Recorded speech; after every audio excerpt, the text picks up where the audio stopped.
দেশ ও রাজ্যের সাড়া ফেলা সেরা খবরের ঝলক জানাবো আজকের বাছাই করা গুরুত্বপূর্ণ তাজা খবর। শুরুতেই হেডলাইন্স। হুমায়ুনের সেই বেলাগাম হুঁশিয়ারির পরে এবার বড় অ্যাকশন।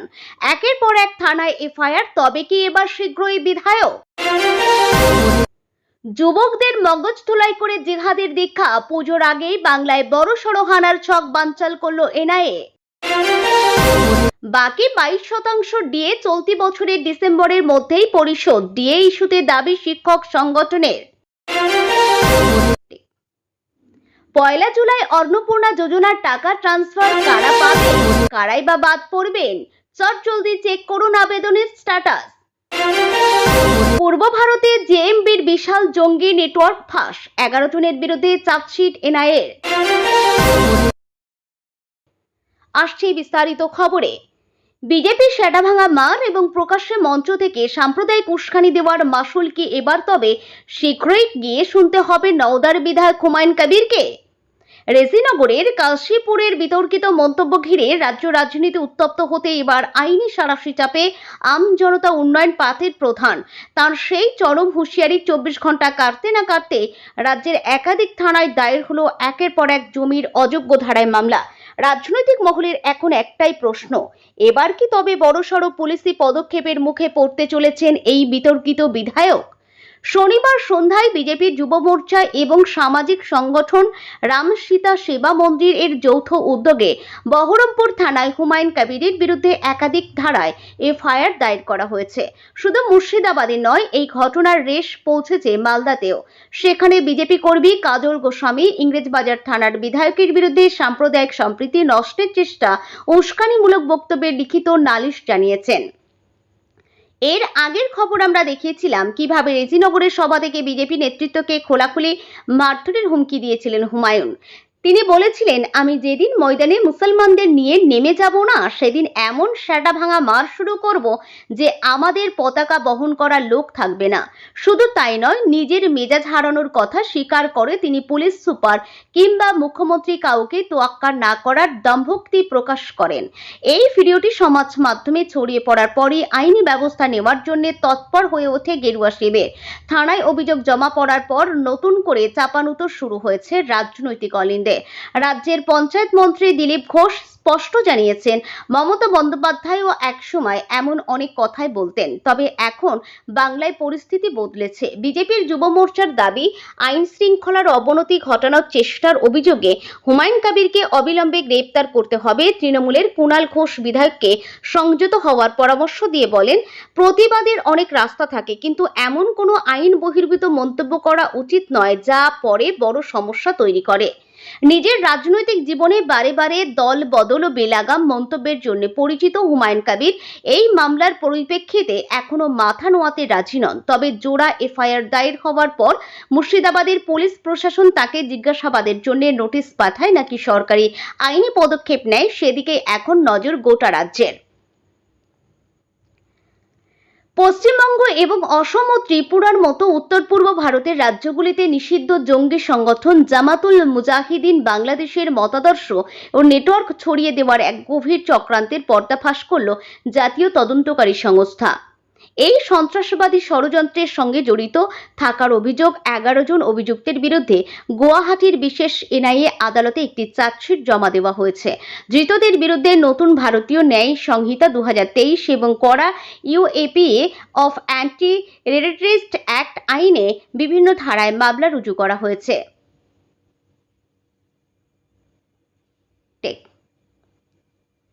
এবং করা ইউএপিএ আইনের বিভিন্ন ধারায় মামলা রুজু করা হয়েছে।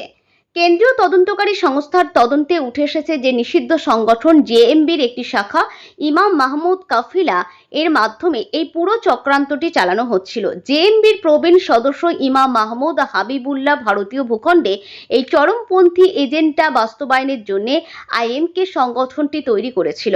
এদের মূল লক্ষ্য ছিল বাংলার পাশাপাশি উত্তর পূর্ব ভারতের বিভিন্ন রাজ্যের যুবকদের মগজ ধুলাই করা, গোপনে চরমপন্থী মতাদর্শের প্রচার চালানো এবং দেশের বিরুদ্ধে নাশকতামূলক কাজের জন্য নিজের নেটওয়ার্ককে আরও শক্তিশালী করা।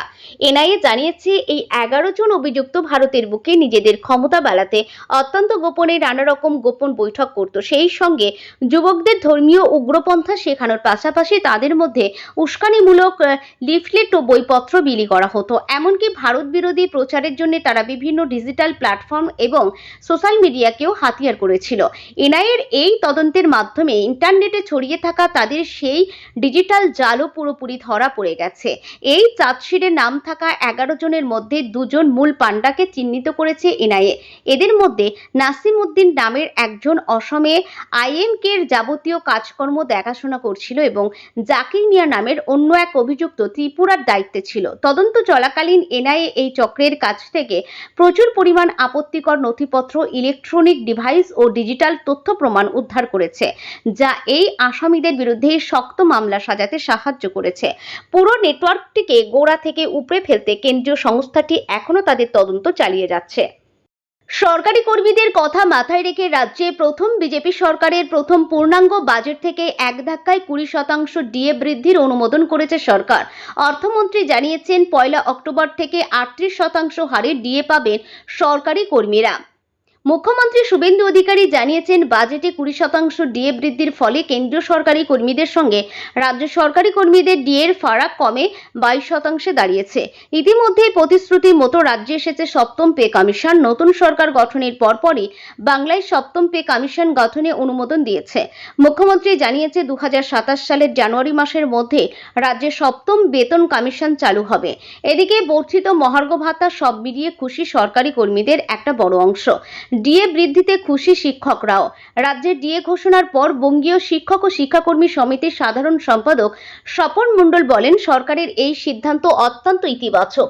আগের সরকারের সময় থেকে ডিএর যে বিশাল বকেয়া তৈরি হয়েছিল তা এক ধাপে কোনো সরকারের পক্ষে মেটানো সম্ভব নয় বলে জানিয়েছেন তিনি। পাশাপাশি বর্তমান সরকারের এই পদক্ষেপকে তারা স্বাগত জানাচ্ছেন বলেও জানিয়েছেন। তবে বাকি ডিএ মেটানোর দাবি রেখে তিনি আরও বলেন, সংগঠন মোটের উপর সরকারের সিদ্ধান্তে সন্তুষ্ট হলেও বাকি 22% ডিএ চলতি বছরের ডিসেম্বরের মধ্যেই পরিশোধ যাতে করা যায় তা নিয়ে সরকারের কাছে আবেদন জানানো হবে। গোটা বকেয়া ডিএ মিললে দীর্ঘদিনের বঞ্চনার অবসান ঘটবে বলে তার মত। নতুন মাস শুরু হতে আর মাত্র 3 দিন বাকি। তার আগেই রাজ্য জুড়ে চরম উৎকণ্ঠা উত্তেজনা তৈরি হয়েছে অন্নপূর্ণা যোজনা প্রকল্পের উপভোক্তাদের মধ্যে। জুন মাস থেকে শুরু হওয়া এই প্রকল্পের আবেদন প্রক্রিয়ার পর আগামী জুলাই মাস থেকে যোগ্য মহিলারা আর্থিক সহায়তা পাবেন কিনা তা নিয়ে শুরু হয়েছে দিন গোনা। ইতিমধ্যেই আবেদনকারীরা ঘরে বসেই অনলাইনের মাধ্যমে তাদের আবেদনের সর্বশেষ পরিস্থিতি বা স্ট্যাটাস পরীক্ষা করার সুযোগ পাচ্ছেন। উল্লেখ্য, পশ্চিমবঙ্গে বিধানসভা নির্বাচনের প্রচার পর্বে মহিলাদের আর্থিক স্বনির্ভরতার লক্ষ্যে এই অন্নপূর্ণা ভান্ডার প্রকল্প চালুর প্রতিশ্রুতি দিয়েছিল বিজেপি। সরকার গঠনের পর সেই প্রতিশ্রুতি মেনেই এবার কোমর বেঁধে ময়দানে নেমেছে প্রশাসন। চলতি মাসের শুরু থেকেই হাজার হাজার মহিলা এই স্কিমের জন্য আবেদনপত্র জমা দিয়েছেন। আবেদনকারীরা এখন খুব সহজেই রাজ্যের সামাজিক সুরক্ষা পোর্টালে নির্দিষ্ট অ্যাপ্লিকেশন ট্র্যাকিং অপশনে গিয়ে নিজেদের আবেদনের অবস্থা জানতে পারছেন। এই পোর্টালে ঢুকে আবেদনপত্রের রেফারেন্স নম্বর, আধার নম্বর, নথিভুক্ত মোবাইল নম্বর এবং ক্যাপচা কোড দিয়েই স্ক্রিনে ভেসে উঠছে আবেদনের বর্তমান পরিস্থিতি। মূলত স্ক্রিনে 4টি বিষয় দেখা যাচ্ছে: approved, payment process, pending, verification এবং রিজেক্টেড। প্রশাসনের পক্ষ থেকে স্পষ্ট করা হয়েছে, যাদের আবেদন স্থিতি বা স্ট্যাটাসে অ্যাপ্রুভড, ভেরিফাইড কিংবা পেমেন্ট প্রসেস দেখাচ্ছে তাদের ব্যাংক অ্যাকাউন্টে সরাসরি ডাইরেক্ট বেনিফিট ট্রান্সফার বা ডিবিটি ব্যবস্থার মাধ্যমে জুলাই মাসের প্রথম কিস্তির টাকা পৌঁছে যাবে। অন্যদিকে নথিপত্রে খামতি বা অন্য কোনো কারণে যাদের আবেদন এখনো পেন্ডিং ভেরিফিকেশন অর্থাৎ স্ক্রুটিনির স্তরে আটকে রয়েছে, তাদের প্রক্রিয়া সম্পূর্ণ না হওয়া পর্যন্ত টাকা দেওয়া হবে না। একই সঙ্গে যাদের আবেদন কোনো কারণে সম্পূর্ণ রিজেক্ট বা বাতিল হয়ে গেছে, তারা জুলাইয়ের এই প্রথম দফার সুবিধা থেকে পুরোপুরি বঞ্চিত হতে চলেছেন। ত্রুটি সংশোধন করে নতুন করে আবেদনের সুযোগ না মেলা পর্যন্ত এই বাদ পড়া আবেদনকারীরা কোনো আর্থিক সাহায্য পাবেন না বলেই জানা গেছে। বাংলাদেশ লাগোয়া পশ্চিমবঙ্গ, আসাম ও ত্রিপুরা সহ পুরো উত্তর পূর্ব ভারতে জঙ্গি নেটওয়ার্ক বিস্তারের একটি বড় ছক বানচাল করেছে জাতীয় তদন্তকারী সংস্থা।